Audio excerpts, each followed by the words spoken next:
Welcome back. This is Luke Smith, and today I have the pleasure of Luis Mello on the line. Luis was introduced to me by a friend of mine, Joey Lady, and his introduction was this guy did this massive split. It was like 800 ways or some number like that. He took a piece of land and he split it a bunch of ways, and you got to listen to this guy. You got to hear his story. So today I got him on the line. He offered to do an interview, and we can ask him questions and learn about his subdividing prowess. Where are you coming from? What are you up to? And what's your real estate passion? For sure. Yeah. Thanks, Luke. I remember when I started my career 7 years ago. It was February 2019. And I would listen to all these podcasts. And I saw your podcast with Seth more than one time. Yeah. So it was very educational. I think Seth Williams is the podcast that I listen to most. It's like I'm always up to date because he brings so many good guests. So you were there. Appreciate you. You did a bunch of things for this industry. So it's nice. About 2 years ago, I started learning about the subdivision. I paid someone to teach me. I joined his mastermind and everything. And my background is I do a lot of flips. I have a big team. Right now, I have 11 employees, virtual assistants, all in the Philippines. And they make a lot of calls. They text, they send contracts, they do graphic photos. They pretty much do everything, but put prices on the land. So I'm the guy that gives them the list because I like to do it myself. And then they do the skip trace. And when they talk to the person, they put a task for me on follow-up boss. Hey, make an offer. And then I check their land and I put an offer in the system. And then I tag them again for them to call with the offer. My process started 2 years ago. I started mailing pieces. I cold called, I text, I did voicemail, I did email for a few areas in Texas for subdivisions. I was like, this seems so good, right? Then I'm going to do it all. And I started getting the calls. And I would get all these calls and I would bring to my live call with my coach at a time. He's still my coach in the mastermind that we are at. So all these students would come in and I would tell him, hey, what do you think about this lot? Is it a good lot doing a subdivision?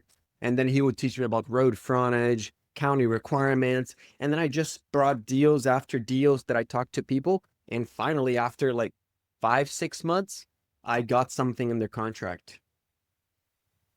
6 months, you got something under contract, looking for subdivision land. You had specific criteria of what you wanted to split or what you were going after, and I didn't at the time. I was just like you 50 didn't. plus acres. So I was size, just like big size. You size. just want a big Yeah, that size, the and criteria we could size. probably split it. Yeah. And even the guy that was teaching me, he was like, oh, beginners should start with like 50, 100 acres. I'm like, I don't care how many acres you have. Let's just talk on the phone, right? That's my mentality. Um, Yeah, I love it. and this guy had 1,000 acres and Nice. he got my mail and he got my text message. So we started developing the relationship. And after like back and forth negotiation, we agreed to buy 200 acres Okay. out of the 1,000 for a Can I keep million that? bucks. So you said text and mail. So he got your letter and your text, and then you started Yeah. talking to him. So bing, Yeah, my bing, bing. assistant started talking to him and then she brought it up to me and then I called him and we started that relationship. He ghosted me a little bit, but then he called me back. So we're back on track. Yeah. I signed the contract with him for 200 acres for $1 million. There you go. I put it on my mastermind, like, oh, hey, I got this. I was so excited, right? And then someone from my mastermind was like, hey, I want to buy the contract from you. And I could make $250,000 right there in assignment Heck fee yeah. because he was doing subdivisions. But I told him, and he's my business partner right now. He's my right hand. We have a bunch of projects together. I told him, hey, listen, I'm not selling this contract. I want to do it all. I want to see it through. I'll see the whole subdivision. However, Yeah. I don't have as much experience because back to a year and a half ago, I was just flipping land. I didn't know about subdivisions. I think it was December 2024, You didn't do any 23. minor subdivisions or buy multiple lots from the same person under one APN and then deal them off in multiple APNs or even like just basic ones? You didn't do any of them? All the land flipping you're doing before that? It I was didn't just, know. you buy portfolios off of people and then sell them one by one? No, yeah, I Just, have bought portfolios lots okay. from sellers and sold, but I have never like bought one lot and subdivided. So that I was in the business for 5 years and I didn't know that was a thing. Really Yeah. did not Okay. know. So this guy wanted to buy. I was like, hey, listen, I don't have much experience on the subdivision area, but I want to do this. Do you want to partner up with me? Because you have done a few subdivisions in the area already. Let's go. Come in with me. I share my profit with you, Yeah. and we'll do it together. I got a ticket to Texas, flew over there, got a truck, a Jeep, and then I met my partner. We met the seller. It was already under contract, but I knew he had more land. So I looked at the other land that he had. It was like all adjacent, right? Yeah. Connected. And I told him after I came back to California, I was like, before that, this partner, he brought in other two investors with the money, Luke. So Okay. he Good. So he brought in people with $1 million to invest on this 200 acres. We signed the LOI and everything. I told them I'm going to try to get it all. And they're like, money's not a problem, Luis. Let's do it. I love it. I love it. Yeah, it was very nice. I was able to get it 800 acres in total because 200 acres, this guy had already agreed to one of his neighbors that he was going to sell it to him. Okay. It took me like, I don't know, 2 weeks to negotiate on price. But finally, we came in with a price. It was at the end, I believe, $3.4 million purchase for 800 acres. It's a big transaction. It's my biggest one, Yeah. my biggest. But these guys, they had the money and they're like, we'll do it. They understood the game because it's hard to find money lenders that understand the vacant lot game, Yeah. especially subdivision. It came at a price, right? Two with the money, two operators, right? Yeah. And then 25. So each one of us have 25% profit on everything. So is this, I kind of know the answer to my question, but for everyone else listening, so are you making neighborhoods with driveways? Are you making roads to squares of land? Are you making squares of land with easements to out to the road, or are you breaking them off the road and somewhere in between? How much development do you do to be able to go sell these things in smaller pieces? So we do rural Texas, so it's a little bit easier outside the city. So we don't do anything less than 1 acre. And we build the roads. Yes, we do. We do the roads ourselves, right? Yeah. Contractor. He's over there working right now nonstop for our next two projects. We build the roads. We do like caliche. It's 6 inches thick. It's wide enough for the fire trucks to go there. And then we bring electricity to every single lot on the property line. And then they just Nice. connect a well. The buyers have to do their own well and the buyers have to do their own septic. But we had to do water tests for Texas. Right now, I think it passed in 2025, something like that, or 2000. Yeah, that you have to do water wells, 2024. I mean, water tests to make sure there's enough water for all those lots that you want to create. What did that entail? If you have a well in there, you have to pump water for 24 hours nonstop. Okay. And then they check the flow and everything else. If you don't have wells, you just have to drill and do the whole process. So for that one, I think we drilled 2 wells and then one it was existing. So we used another one to do the Okay. study. Depends on the size. And then, you've got to put like a little bit further away from the first location. This is really dependent on the area that you're in, the local regulations, I'm sure. It's pretty much Texas. Most Okay. Texas. Yeah. Go If do you're the same doing thing less on the than next 10 neighborhood. acres, doing less than 10 acres in most counties, you have to do the water study. Okay. But this one, less than 10. 10 acres is easy in Texas. You just get a surveyor and you get it done. Probably don't even need a surveyor on a lot of them. You just draw a new legal description. Or maybe Texas requires surveys, but I think it's 10.01 acres or something. So what would you do differently if you had this deal in front of you again? I think the thing that I would do different, I would choose the same investors. I would negotiate something that's like, I will give you a profit on the deal, but I would not pay interest on the debt, one or the other. So how did you That's the only thing. how do you pay the interest right out of the gate? Like you pre-sell properties or you use part of the money to start paying interest? Accumulate, that's one thing, but we started selling right away, even before Yeah. the plat's approved. Mhm. We had a pre-sale 2 weeks before. We sold tons of lots on that. That's great. You just start paying the debt as you go. You start chiseling away, every sale you do and all the sales you can pull off. Are all the lots sold? Have you got them all sold, or there's still some of them out there? So 800 acres split into 471 lots. The first plat that we got approved was for 317 parcels. Okay. But later, when we started selling phase one and phase two, 1 acre was selling like water so fast. And then phase three, four, five, and six were like, we didn't have as much 1 acre. It was more like bigger lot sizes. So strategic partners came to us and like, what do you guys think about replatting and the new phases that it's not for sale yet? Instead of doing like 2+ acres, let's go back to doing a bunch of 1 acres Yeah. to maximize as much as we can. And that's what we did. So we created another 150 lots, something Nice. like that on the replatting. So you had all the information. You had like the water tests and that kind of stuff, and maybe still valid, and then you just get the engineers to draw it differently. Simple work. Yeah, it was not that hard. And they approved. We just had to pay the fees again, another Yeah. $30,000. Ouch. So you got that one. You got swinging on sales, and then you got more. You started doing more of these deals. You start texting, fire up your team, start texting, start emailing, start sending out regular mail. You just fire up the marketing, go find more of them. I'll tell you, I made a mistake.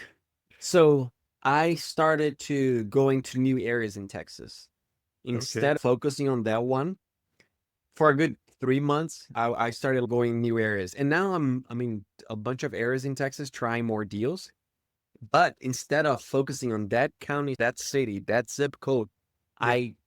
I saw that the properties were selling so fast. I'm like, what am I doing? Let's go back and hammer those people again. Yeah. Let's massive do everything again to get more deals in that market because we're selling it. That You go direct neighbors, go buy up the neighbors. So you know the numbers, you get every, you know the contractors, you know the road guys, who does the water, you know all the people. You just add on, you know the market, you're gonna have the best data. price price per linear square foot to cut the roads, the surveyors for that specific area. You figure out your niche and you go replicate it and you go do it again and again and again. The same people, the same financiers, the same, just like you're saying, the same county, the same city, the same, all that stuff, and just go knock it out of the park where somebody else could be doing the same idea in the next county over. Did you move into the neighborhood? Did you buy one yourself? I would not move there. I sell a lot of land all across the US and barely any of those areas I would move in. Yeah. But someone is buying, Luke, so I don't have to. I'm not the customer. I'm Yeah. not the No, customer at I all. get it. And that's the best part about real estate, right? You don't have to be the customer. You just have to find something good for the customers. And you don't have to be there. It's like, Luke, why are you making an offer on this vacant XYZ building in small town Illinois? And you're in California. And I'm like, because I know the tenant that wants that building. I got that tenant from a different building in this similar town, not too far from there, that covers this area. And I know how much rent they pay. I know their contract. I know how much time they ask for. I know what they want. They like the super white town with no Mexican food. I mean, this has a Taco Bell, but it doesn't have like the real Mexican food. And they sell the heck out of real Mexican food in those towns. They give some flavor, some color, put some music to it, and let it rip. Some other choice on the menu. They have enough restaurants behind them that they sell as a investment vehicle after I put the tenant in there. Like, this is perfect. Your guy that buys that restaurant's not going to be from that town because he doesn't know the brand that goes in that building because he knows the ones that are already in town, not the ones in the next town and the rest of the country that should be there. Eventually got through to the guy. But it's the same thing. And then he asked me if I'm going to come visit and I'm going to tour the property. I'm like, nope, not gonna. I've got friends I could send over there. I've got family in the area I could send over there. I've got investors in the next town and around the area that I do deals with. I could hire people. There's lots of ways to go look at that thing. I don't want to go to this small town in Illinois and look at a vacant restaurant. And 100%. it's the I'm same I'm thing. I'm in with you. It's Yeah. 2 hours away from me. 'Cause Right. I don't want to spend my time 2 hours one way, 2 hours another way. I'd rather be in my computer making offers than wasting. What I'm gonna do is, what my assistant will do is, she's gonna hire a professional photographer that's gonna take nice shots of the property, and we're gonna have the best advertising out there. But for this project in Texas, I have been there multiple times. I'm going there this Sunday in a few days. Okay. So I'm always there. I go every like 3 months or so because, I'm checking on my customers, making sure they're doing everything that we put on the Yeah. dig. I'm checking on the county, on my road guy. I'm talking to the surveyors, taking them for lunch. I'm doing everything necessary. And we're talking Yeah. about millions of Mm. dollars. So I need to be there at Yeah. least every 2 or 3 months. I need to be there. And my partners do the same thing. Later, he's going to meet me out there this Monday, and they go it sometimes without me, so we're just like, Yeah. and I don't mind at all because I don't travel as much for work. So if I have Right. to go to only one city, it's fine. Yeah. So you said in there, check on the deed restrictions, make sure the customers are following the deed restrictions. I've sold so much vacant land over time. A lot of vacant land buyers get bugged out with deed restrictions. But you put that many lots together, you have to, or one bad buyer scares off all the rest of the customers. And what kind of deed restrictions did you come up with? Do you come up with some basic ones, or got any examples of things that people aren't sticking to or they're straying away from? Yeah. So my partner, since he had done more subdivisions, right, at the time, he was the one who came up with most of those restrictions.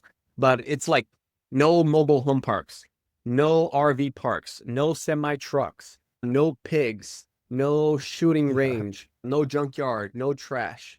Okay. Manufactured, it could be mobile home, it could be an RV, we don't care, but only two per lot.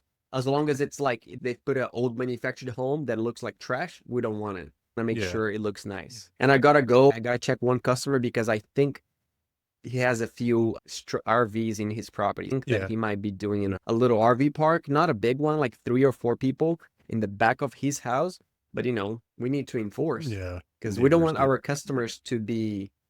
We want it to be very residential driven. yeah. We don't want any shops. You can have your shop, but you don't want to like be open to the public. We don't want semi trucks to destroy the roads because they're so heavy. So tell us, I've seen you're blowing up videos on YouTube. You're making a bunch of YouTube videos. You're getting your story out there. How are you using social media? Maybe I'm missing you on other avenues and things. How are you using social media to tell your story? Who are you telling it to? And what are you asking them to do? You're asking them to come back and sign up or watch or to do deals with you, or what are you asking people to do?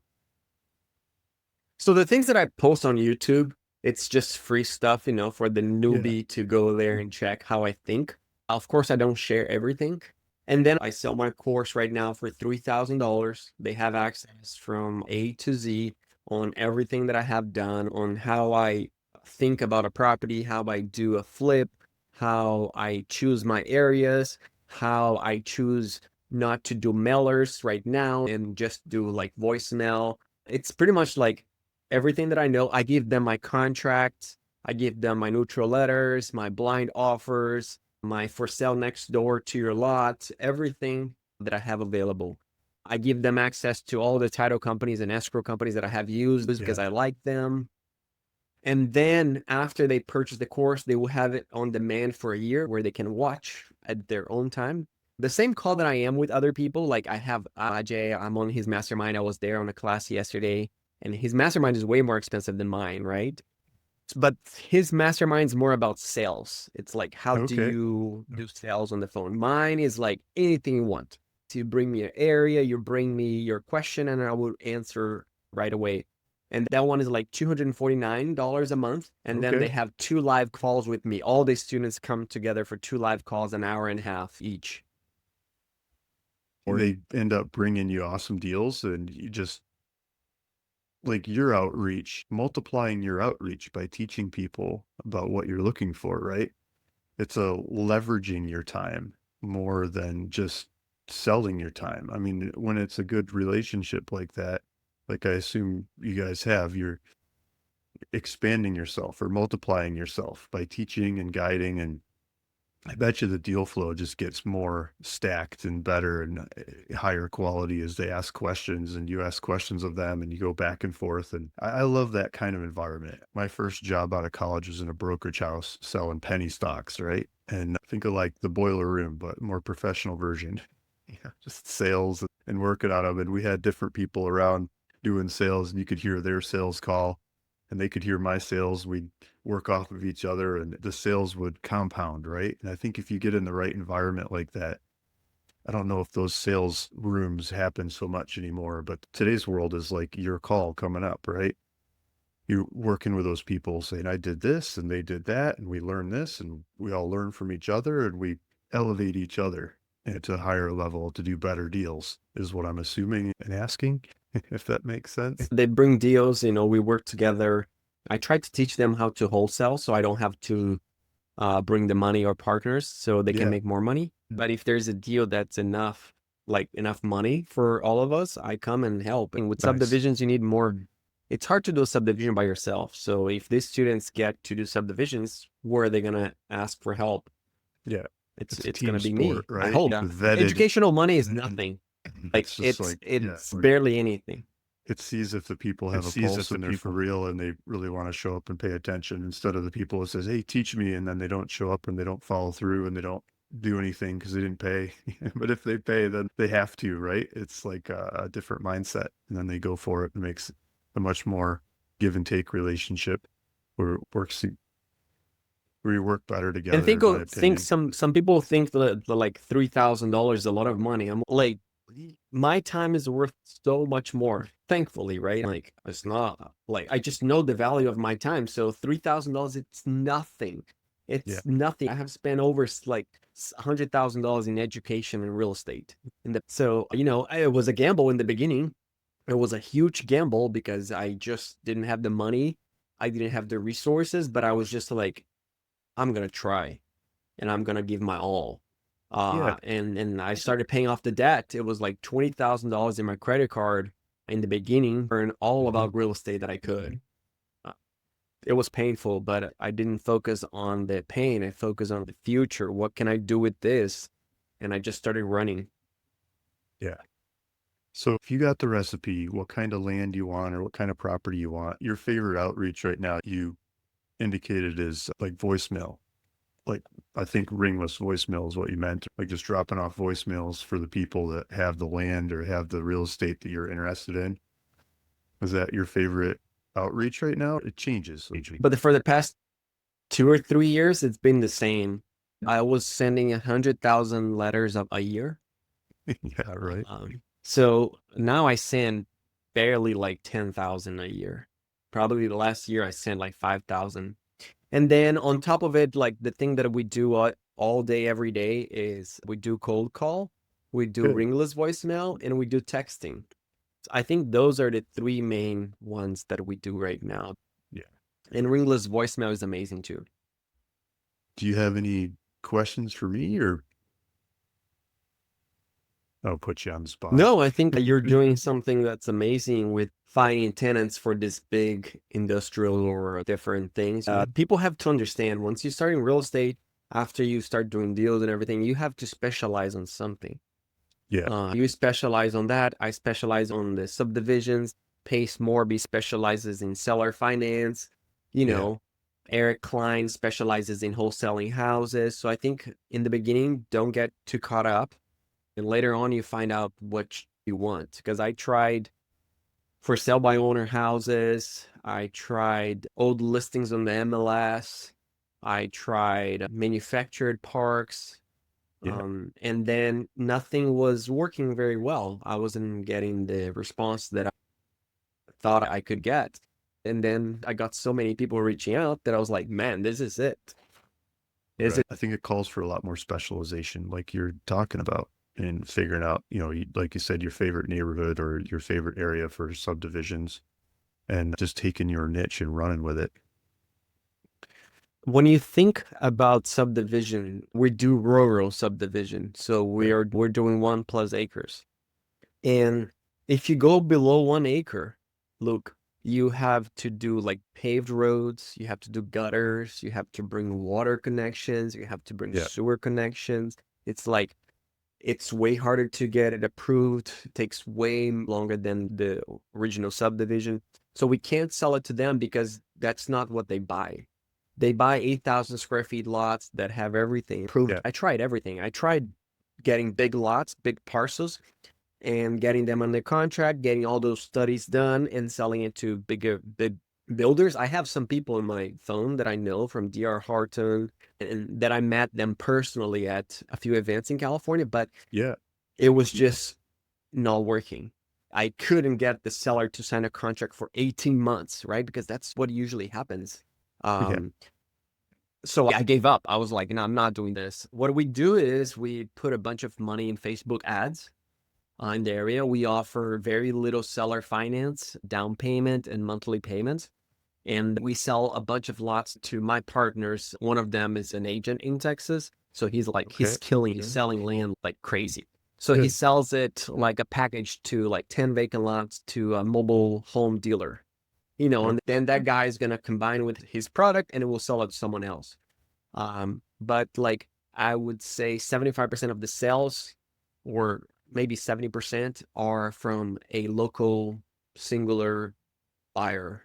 He That's might great. buy one or two lots, but usually it's just one. And as long as I sell my land, I don't care who buys it.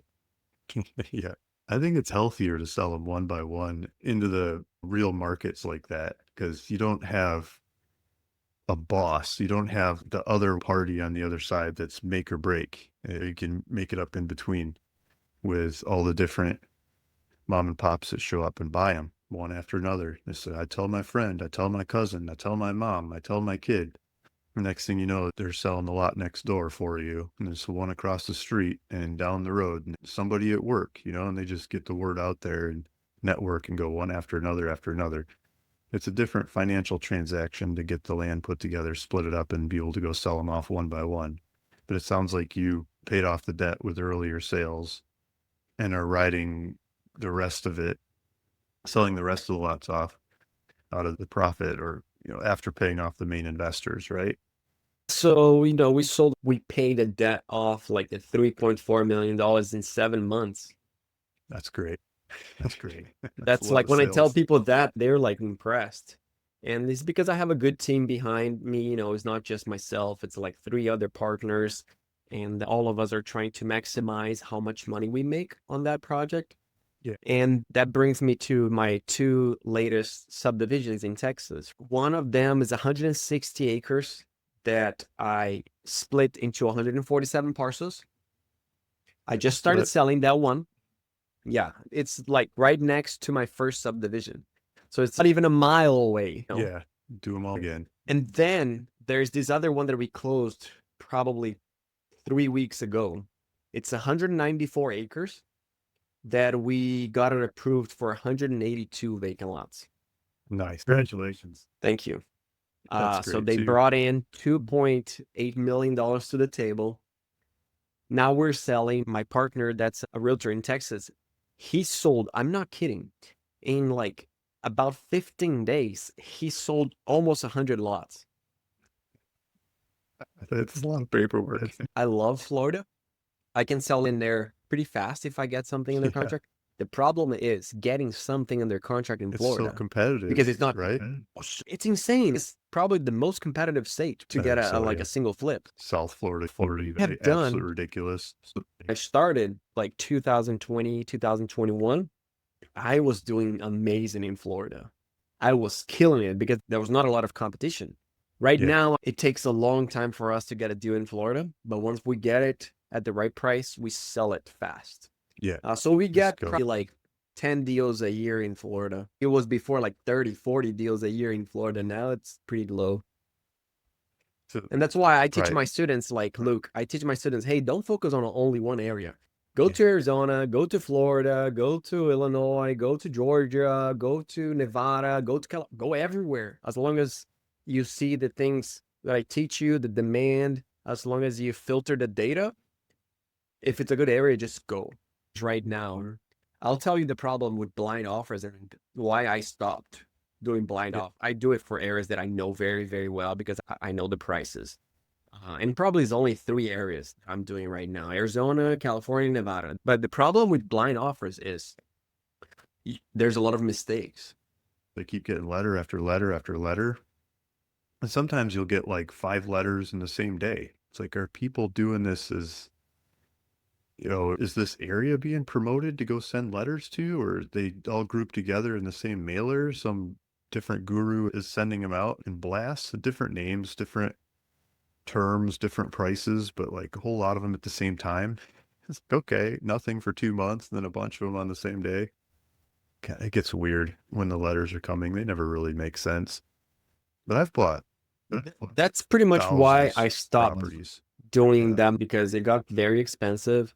And there are ways that you reach out to the seller right, Yeah. to talk to him right now instead of waiting.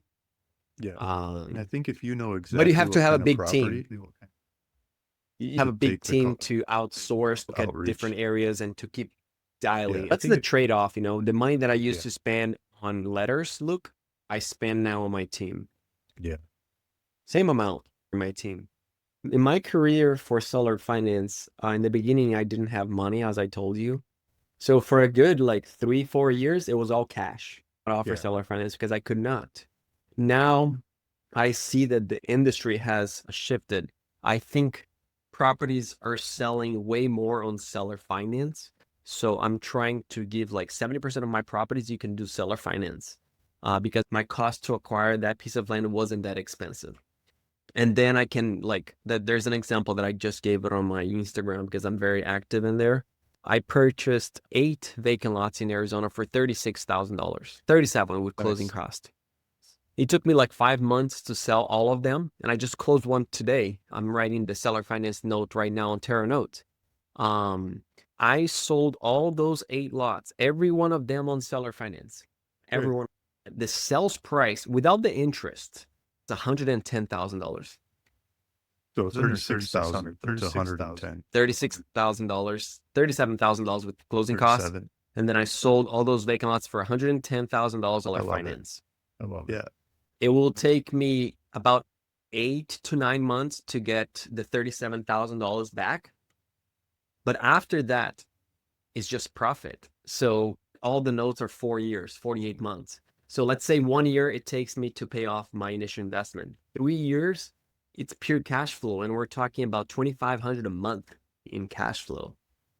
Yeah. Every single subdivision, you have to offer seller finance because that's just how we can sell them, the properties. But I don't keep all the seller notes. I have to sell a bunch of them to pay off the debt. Yeah. And then once we're like, everything is off our plates, is just profit.